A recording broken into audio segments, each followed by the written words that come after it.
And we are back. Pokemon X Hardcore Nuzlocke. We are only using fairy type Pokemon. We have lost the Dedenne. We have lost the Gramble. We're only working with a team of 5 right now, which is really tough. But here we go. It's going to be fairy types versus fairy types. And the mirror match comes down with the two Mawals facing off here. The crunch comes in. It is not very effective against the fairy typing because it is Gen 6. The steel no longer resists the dark and ghost type, which is really unfortunate, but it definitely balances out the steel type more, but we will take it. We got the leftovers here, just going to get that health back, and we are trying to ramp up with the power up punches. We are hoping for no defense drops as the Mawile continues to chuck down the crunch here. And here's just another one, and we are still floating at 71 HP, which is really nice. I believe we just got +3 attack there, maybe +4. I'm not quite sure as the Mr. Mime that is a female comes down, and now we have our own crunch lined up here. And since Mr. Mime is Psychic Fairy, it's just going to hit for neutral damage, and we bring Mr. Mime to about half HP. It did get the Reflect up, though, so that is going to keep her safe, or at least safer, but we still have enough damage to get the job done. The only problem now is Mawile is at 53 HP, and Sylveon is potentially in range to kill us with a Dazzling Gleam, or definitely a critical, I would presume. Sylveon, very cool Pokemon. You do have to use Pokemon Me, the little interactive kind of app in your Pokénav to get her, which is a little bit unfortunate, but still a very cool evolution. Nonetheless, as we get a critical hit of our own with the leftovers for reprieve, and I think we are just fine here as a Dazzling Gleam comes down, and there it is, leaving us at 20 HP, living on the edge. We bring Sylveon into the red, and he's definitely going to get a potion in there from the gym leader, so we are going to take this opportunity and swap into Sandaloon. The Florges here, ridiculous special defense, and I do believe we have a Toxic Stall lined up for this. This is going to be no problem at all. We just land the Toxic on the first try, we tank the Dazzling Gleam, and now we have both Protect and Wish, and really there's no way the Sylveon can kill us, and it just, realizing its fate here, it just leans into the charm. It is just going to charm our Santaloon. It's going to say, hey, Florges, what are you doing tonight? And it is not going to pan out the way he wants it, though. He's very suave. He's got his little bow tie, but it's not going to be enough as Florges makes wishes, makes dreams of her own, and they are going to come true, whether Sylveon likes it or not. Unfortunate for him. Very cool evolution, as I just keep repeating myself over and over. But that, with the Toxic Stall strat, we are going to pull out that 6 gym badge. Let's see if we can keep this momentum moving forward for this run. And then at the Lost Hotel, we get the Klefki encounter, and we just flex on him with the Master Ball. It's not like we're going to need that for later. All right, we have made it to the 7th gym here, but wait, Serena wants to take us on once again, and this is actually one of the more difficult ones, as she's now upgraded to 4 Pokemon, and she still leads with her signature Meowstic. Let's see if we can come out of this on top. We lead with Anastar, our newly found Klefki, same typing as the Mawile. You'll love to see that as we tank a critical hit fake out and return some chip damage with the Rocky Helmet. We're going to go ahead and get that Prankster Thunder Wave. Very nice utility as another critical hit comes down. I don't know what is going on this run. I just feel like the crits have been so brutal. They are just unkind, and I'm all about a fadeaway crit, you know, hit them with some style points, but man, when the opponent just finds it fitting in their heart to continue to crit you, it's a good time. It is a great time, as I think we just got a crit on the Meowstic there. Maybe it's just this run in general. Everybody wants some of the action here as we are trading blows back and forth, and again, that steel typing not resisting Ghost is really pivotal, so we got to watch out for that. So we are at 40 HP, and the Flareon comes down, leaving for that stab super effective Lava Plume here, and we're just going to pivot into our starter, Kalos, get the chubby water mouse out there. Lava Plume comes down, hopefully no burn. Another critical, my gosh. Let's get the paper, let's get the pencil, let's start tallying these up as we drop back with a super effective stab. Sir Flareon doing well to tank that, but not well enough as the bite comes down. Thankfully, no flinch there, and we finish off the Fire Evolution. We got 2 Pokemon left. Absol comes down, looking for those Very nice crits on top. I believe he has super luck, which increases the critical hit chance. So we tank that one, no problem. Get a nice surf to half HP, and a quick attack comes down, and there is a critical hit. Absolutely. And we get another surf in. Absol fades. But now the moneymaker here, the Gray Ninja, the fully evolved starter, comes down looking very formidable at this point in the game. So I think we're just going to pivot into the fully healthy Santaloon, our Florges here, potentially go into Anastar to set up the Thunder Wave. I don't think we would want to pivot into our Rock Fairy type. Carbing, that would be a little bit scary. So hopefully no critical hit water shurikens would be glorious here, as our physical defense is not nearly as high as our special. But we're tanking these shurikens pretty well, I will say. And now let's get this toxic stall strat. That is a tongue twister, absolutely. As more shurikens come down, we get the toxic. And again, same thing as last time. We have the protect, we have the wish, and this is just some absolute insurance here. We should have called Florida straight Geico, because she is taking care of us whenever we get into a tough bind. She can really get swapped in. On top of that, we have Moonblast now, which is just glorious. Give me that fairy type flamethrower, honestly, and we just fade away. We didn't even need the toxic, but we just wanted to play with our food. As the Great Ninja goes down, Serena is defeated, and now let's go take on that 7th gym leader, shall we? We're just making our way to the 7th gym leader here, and here comes the Medicham, comes down here. We got the Thunder Wave with the Prankster ability. It's paralyzed, it can't move, everything's looking rather peachy. Has play rough, gets into 1 HP and the 15 HP with the return Rocky Helmet, comes down and Psychic Carry almost takes out our Klefki. That was way too close for comfort, I will say, but it is now time to take on Olympia and her Psychic type Pokemon. We're going to open with Anastar, our Klefki, and get that Prankster Thunder Wave underway again. That priority status is just so nice, so helpful for setting up, especially the Sigilyph comes down with its Reflect here, going to be reducing those physical type moves, but we're going to utilize this moment and send out the Mawile and go for that Swords Dance setup since we have access to the super effective Crunch. The light screen comes down, so both shields are in play, and we're just going to lean into that first Swords Dance here. Hopefully we can tank a couple Psychics off the top here, the Steel typing, cutting that in half.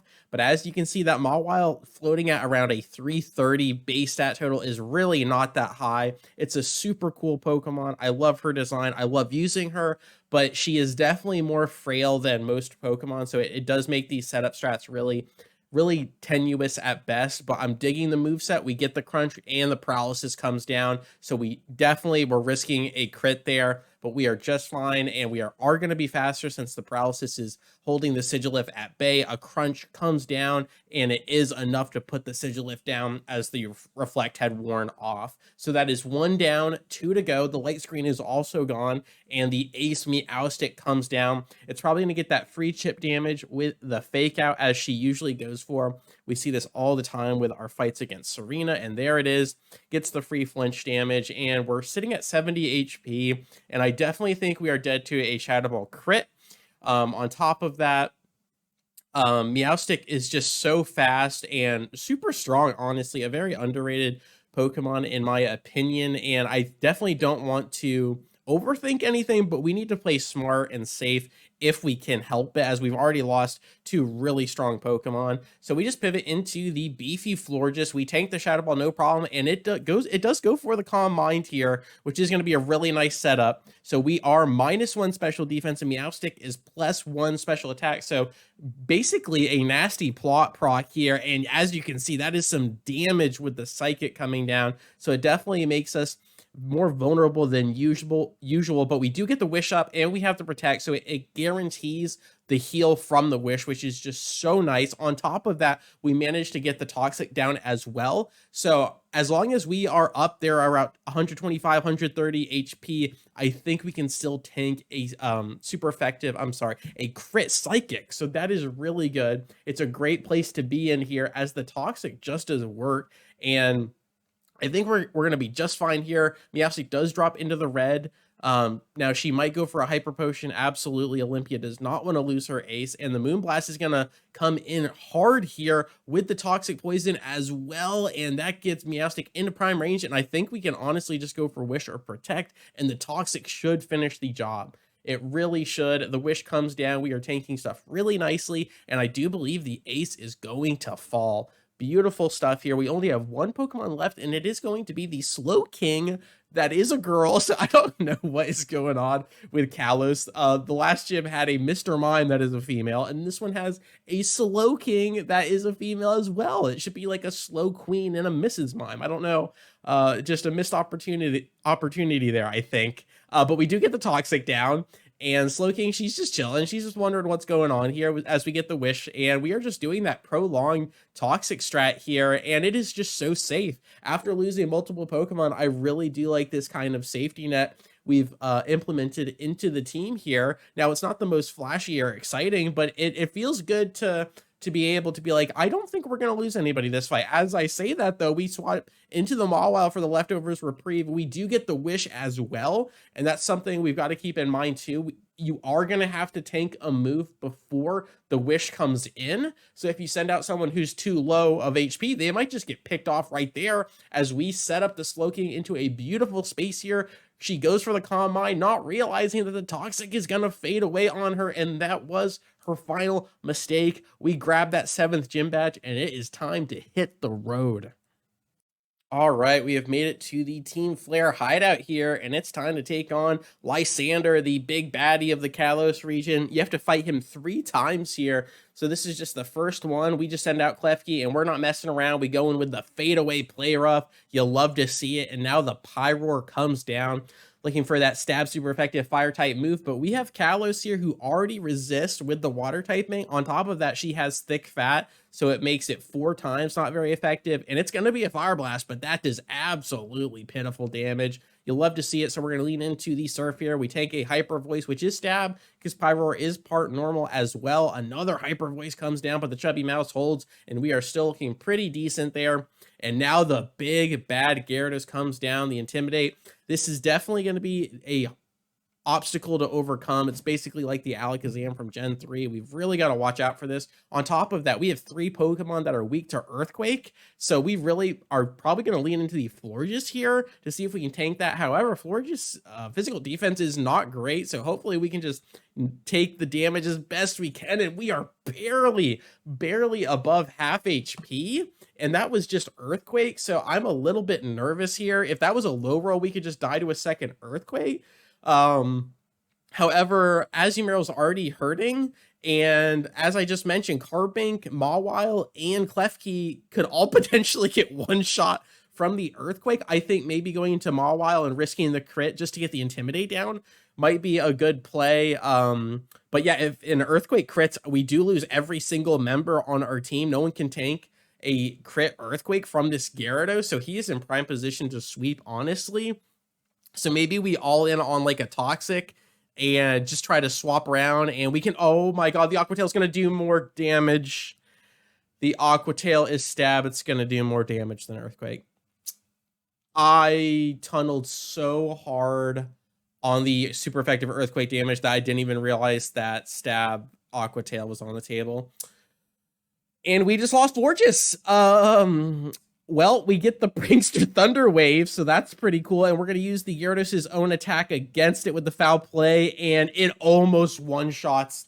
It almost one-shots the keys here, our set of Jingle keys.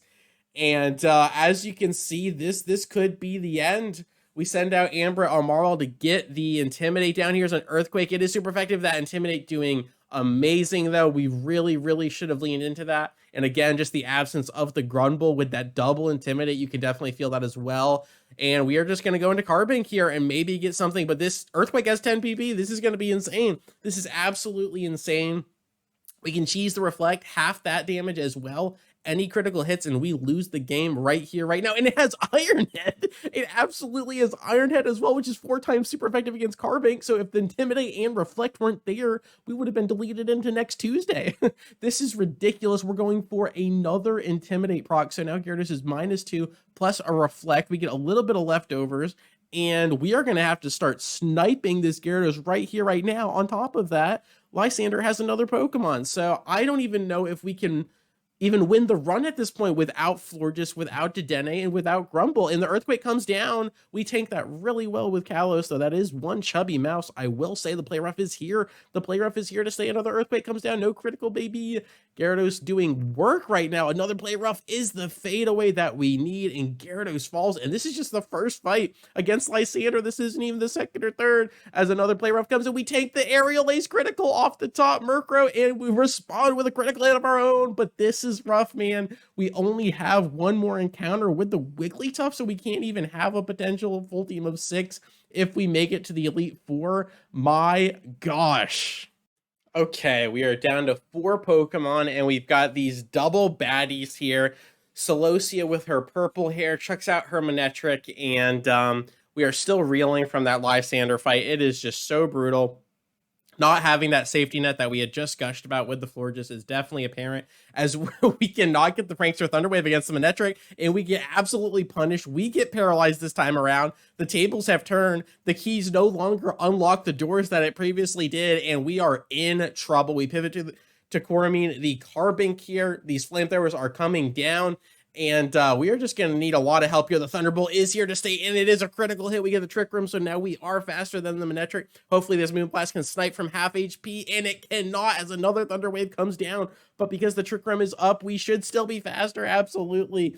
Absolutely. The Moonblast comes in, and Carbink is clutching here, but the Drapion comes down. And if I'm not mistaken, this Drapion has Acupressure, which could be a death sentence. The Poison Jab is here. It is neutral because of the Fairy Rock typing, and this is not looking good. We are paralyzed. The Trick Room is running out. Anastar is completely null and void with that paralysis in the same position, and we are going into our Mawile, who does take those Poison Jabs, and they do not affect, which is beautiful. The Trick Room fades, and this Drapion wants it all. She is hungry. She is frothing.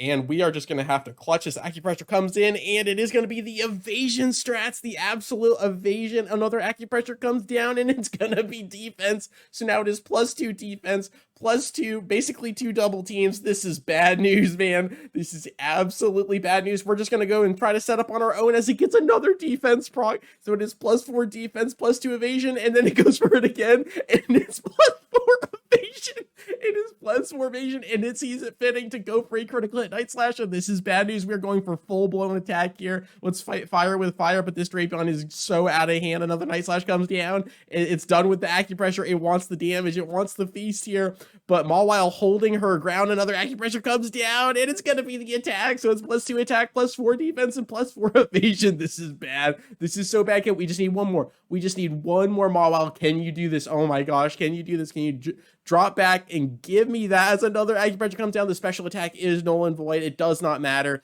Drapion does not need that special attack. Another Night Slash comes down, and it is a critical hit, but we respond with the crunch. It's not enough damage. It is not enough damage because of the +4 defense. Good God, it's over. This is so over. As another Night Slash comes down, we hold on with 14 HP, and the Iron Head does not kill. That's right. We went for a crunch, which doesn't do nearly as much because the Iron Head is stab. What are we doing? What am I doing with my life as we pivot into Kalos? Kalos tanks that no problem, and we just need one Surf. But the Poison Jab is super effective and stab, and we lose the Water Mouse. We lose everything we hold dear, and we are chucking the Mawile back out. We have 3 Pokemon to our name. Is the run over? Is the run over as another Acupressure comes down to the special attack? Holy Cracker Jacks, we get the Iron Head, but my gosh, I don't think we can heal. I don't think we can heal in between battles. This is, we can't. So we go straight in to Bryony, who sends out the Life Heart, and we have a paralyzed, bleeding out Klefki. What is this? But we do have Prankster. It doesn't matter because Life Heart has Limber and can't be paralyzed. This is a farce. It goes for the Sucker Punch. We barely hold on with 28 1 HP. Rocky Helmet chip, and the Blade Rough comes through. Klefki, do you believe? As the Bisharp comes down. The Bisharp comes down, and we have 3 Pokemon. There is blood on the floor. Everyone's bleeding out. The Mawile jumps in front of the Klefki's body to try and take the Iron Head, and it does. Amprit dies for her best friend Klefki. They share the typing. They've been friends since they were small, and Anastar wants vengeance. Klefki wants it all, and it goes for the Stab Thunder Wave, the priority Thunder Wave, I should say, and it's trying to avenge the Mawile, but he goes down as well. And all we have left in this run is the Carbink, paralyzed, 39 HP to its name, and Bisharp wants it. Oh, it is here. It wants that serial killer designation. It wants the 3 kills. The paralysis holds, though. The Moonblast comes down. It drops his special attack. She can't do anything. She's paralyzed the Carbink. Can the Carbink go past the pasture? And no, she cannot. The Ironhead comes down. We black out. The run's over, and we're shutting it down. We are resetting the run. Next video, we are going to run it back. That does mean we get another shot at the Gardevoir, the Florges, and of course, the Dedenne. So that was really brutal, really tough, but I am excited to be able to use everything we learned in this failed first attempt and just come back stronger than ever. So let's take this to heart. Let's improve in every area that we need to, and let's secure victory on the second attempt. Let's do it. But as for this video, as always, thank you so much for your time. I really do appreciate it, and I will catch you on the flip. Peace.